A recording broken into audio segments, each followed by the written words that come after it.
Hello there, good morning and welcome to the Menopause Directory, one in the series of our broadcasts entitled Menopause, the Bigger Picture. And today I'm joined by Donna Morgan. Morning, Donna. Hi, morning. Do just please introduce yourself and tell everybody what you do. Okay, I'm Donna. I'm an accredited counsellor of over 20 years. I've been specialising in working with women who are perimenopausal, menopausal, struggling with the menopause, wanting to feel empowered with the menopause. That's basically, and stress and anxiety is kind of my bag. That's my thing. Yeah, because that's one of the kind of unknown parts of menopause in some respects. Still, very much, we don't often realise that that's associated with our hormonal decline. But we'll talk about that a bit more in a minute. Now, the reason we've got everybody together, for those of you that might have seen some of the other ones already, is October. We were talking a lot about menopause. It's Menopause Awareness Month. We have World Menopause Day. Those of us in the world of menopause, we talk about it every day. But those of you outside that world who are still not talking about it seem to think there was a couple of journalists who said that we were moaning about our menopause. We need to stop talking about it, and we're really not interested in hearing any more about menopause. I can see your face already. Now, there is a much bigger picture. This is why I've called this series The Bigger Picture. But first of all, what's your kind of reply to those comments? Well, we had a chat about this before, and I've thought about it since, and I think that those ladies, I think it was ladies that wrote those articles. I think Really? A, they weren't probably of menopausal age, and B, they should probably just sit in a room full of menopausal women and chat to them about what it would be like not to talk about it, and how they would feel if they weren't talking about it, and then they might have a slightly bigger picture. I think that was maybe a little bit of an attention-seeking kind of grabbing article that had no facts. Basically, I mean, we have struggled to get people to talk about their feelings. I'm a counsellor of 20 years, and when I started this job, it was still a bit like, oh no, I don't want to go to therapy, I don't need a counsellor, I don't need to talk about how I'm feeling. And back in the day, we lived in tribes, we lived in villages where we had elders and we had wise women, and we had our mothers and our grandmothers and our aunts and our, all these people to talk to that you would see experiencing the changes in life. Whereas now we don't live like that anymore, and our world isn't.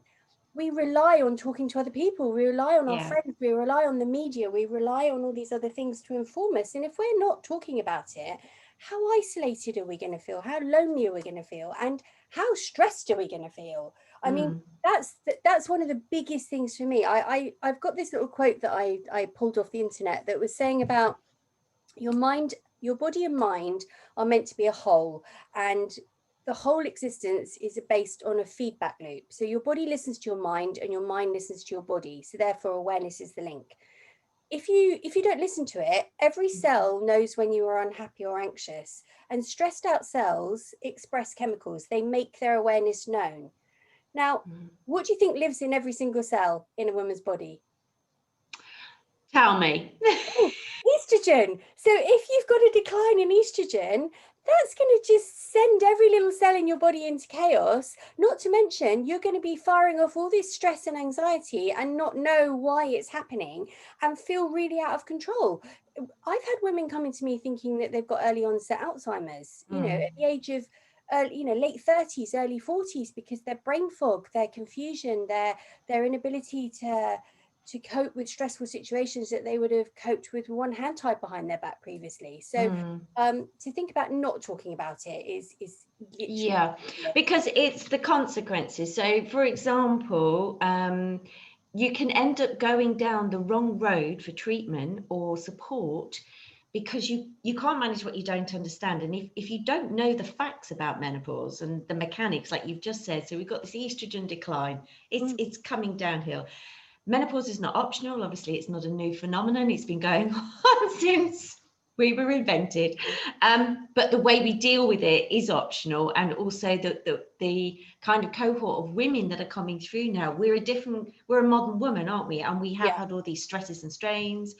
But thankfully, there are people like you that can help us. But the whole point of talking about it is that so they know that there's something that they can do and reach out for help from people like yourself. And like you say, it's so important that, I mean, I didn't know I was menopausal when I became menopausal. Mm. I'm quite a logical person. I turned up at the doctor and went, I think I'm dying, but I'm not quite sure what of. I just feel crapper every day. I'm Yeah. falling asleep on the sofa at 8 o'clock. All my joints ache. I can't remember anything. I'm emotional. I cry at adverts. I'm not that person. The doctor said I had anxiety. I was like, don't think I do. I think, I teach about anxiety. I teach meditation. I think I'd recognize if I was anxious. No, I think you're anxious. We had this little battle for a while that sort of resulted in, no, actually you're menopausal. And it was kind of a huge relief, but also it was a bit like, oh, really? Oh, that's a bit of a grubby word at my age, And I'd had a best friend go through it in her very early 30s because she had cancer. And again, just, she had no one to talk to. She sought professional advice, and she said it literally saved her. It saved her mental kind of well-being. And you've got women who are, again, back in the day when we lived in the village, we were hunter-gatherers and cooking and just looking after the family, which in itself is a massive job. But now you've got women who are in, they're reaching the pinnacle of their careers just at the point where the menopause is kicking in, and the stress of that and the anxiety and not knowing that that's what it is. Because I mean, we're very much, and the reason why we want to keep talking about, and we at the Menopause Directory, we are not going to stop talking about it, and I know you're going to be helping some of our ladies, but it's the facts about menopause, when it starts, when it finishes, and things like that are still seem to be the unknown. I mean, when you consider World Menopause Day started in 1984 and we're still not quite getting that message across. So just to clarify for something, because we say the word menopause and I think of it more as the menopause continuum. Yes, we stop our periods at approximately, the average age in the UK is 51, but it starts a lot earlier than that. And from your experience, your own personal experience and the ladies that you've spoken to, what do you think the average age that it's kind of starting? We talk about perhaps 10 years before we actually stop our periods. Would that be something that is reflected in the work that you do? I think so. I think you can get ladies, like I say, late 30s that start it. And let's not forget the menopause is actually just one day. That's the year from the day of your last period. So it's just one day. It's actually the whole, like you say, the lead up and the after, and the menopause doesn't, these huge kind of package deals. So I think, anywhere from the 40s onwards, the early 40s onwards, you're now, when I look back on my friends and myself and obviously the ladies that come through the door, you think they start piecing it together and they go, so actually when I was losing it at work, oh my God, that was the start. And when I was rushing out because I was getting so hot and bothered, and when I was sweaty and having to change my clothes, and when I was just crying in the toilets all the time, and I didn't want to tell people because I didn't think I was losing my mind, and it's just, you start to piece it all together. So and because it's retrospective, and that's why then we are talking about it, those that have kind of been through it.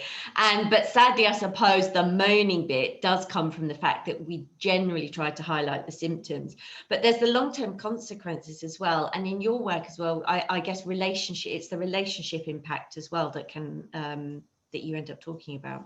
Well, also, if we're talking about the typical kind of age group, for the ladies that have had families, it's usually coinciding with, if they've got a career, it's coinciding with their being at the top of their career.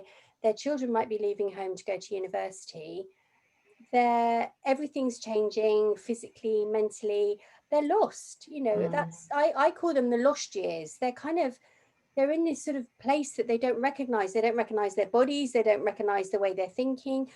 Don't get me wrong, some women absolutely glide through it. I've had some really, gorgeous friends, but they're gliding through it. They've never had, my friend, I had one hot flush. No. And the sleeplessness that goes with it as well for a lot of ladies is just, they didn't use it as a form of torture for no reason. Lack of sleep is horrendous, and you can't think clearly, you can't function, it seeps into every part of your day and your being, and to know that you're not going crazy, to know that there are strategies out there that can help, to know that to talk about it with other people, to just get that support that women through generations have relied on women to support each other, and that's basically what we're talking about. We're talking about a giant support system to gather you up and wrap around you like a nice cooling blanket. Yeah. It's like one of the ladies I was speaking to the other day, she said like she feels like she's stuck in February. Valentine's Day has gone. There's nothing to look forward to, and she'd just rather it was August or September because it's too hot the rest of the time. So could I give her a hormonal 4-leaf clover that would fast forward it? But one of the things is, like you say, talking about it, it's recognizing it, it's taking it on, what we've referred to in the past, it taking ownership. So this is our message, and this is why we keep talking about it. Take ownership. That helps your anxiety level straight away, because when you don't know what you don't know, do you? No. But coming to speak to somebody like yourself can help, like, you know, give you that awareness. And then give me some positives before we finish. Once you've started talking with the lady and you're going through the counselling with them, what happens? What's that transition like for them mentally, particularly? It's like I guess it's like when you go to the doctor with a bad back and you keep going and they keep saying there's nothing wrong, and then one day they say, oh, you know, you just need to see an osteopath, your pelvis is a little bit, and they tweak it, and you're like, oh, I can walk again, I'm great, you know, the pain's gone. I think recognizing it, I'm very much, once I know what I'm dealing with, I can deal with it. It's the unknown of all the things that come with it. So to have a lady come in and gently piece those things together, and then possibly they go off and find the right healthcare provider that's going to help them on their journey. But in the meantime, you know, I can give them sort of positive mindset exercises. You can do breathing techniques, you can do things to help them sleep. There's even a breathing technique that cools your breath. So when you're having a really manic hot flush, you can sit and do a cooling breath. No one knows you're doing it. You know, what a gift is that to give to somebody to come back and say, oh, I was in a meeting and I just did that thing and I felt calm and I felt cool and I felt like I had it under control for 5 minutes. It was amazing. I mean, that to me is why I do my job. I love my job. I'm so lucky to love my job. I mean, obviously I chose it for a reason, but to see people leave feeling like they've got themselves back, but they're feeling better than they did before. They're feeling empowered, they're feeling stronger, they're feeling really positive about this next part of their life, because it is a place to be recognized, and then you can enjoy it. Once you've got the puzzle pieces in place, you can enjoy it and thrive. And that's what we want for everybody, is to live their best life. But why not? You know, if it's out there to help you, then why would you not want to live your best life? Why would you not have that information? And so why would you not want to continue the conversation so that you can get so you can get the signposts to people, you know, like us, and live that empowered, you know, and embrace things as well. So listen, thank you so much for spending some time with me this morning for Menopause, the Bigger Picture. No doubt we'll have you back here again very, very soon. And have a nice day. And for those of you, look out for the next one in the series, and we'll be back very soon. Thank you. Thank you. Bye.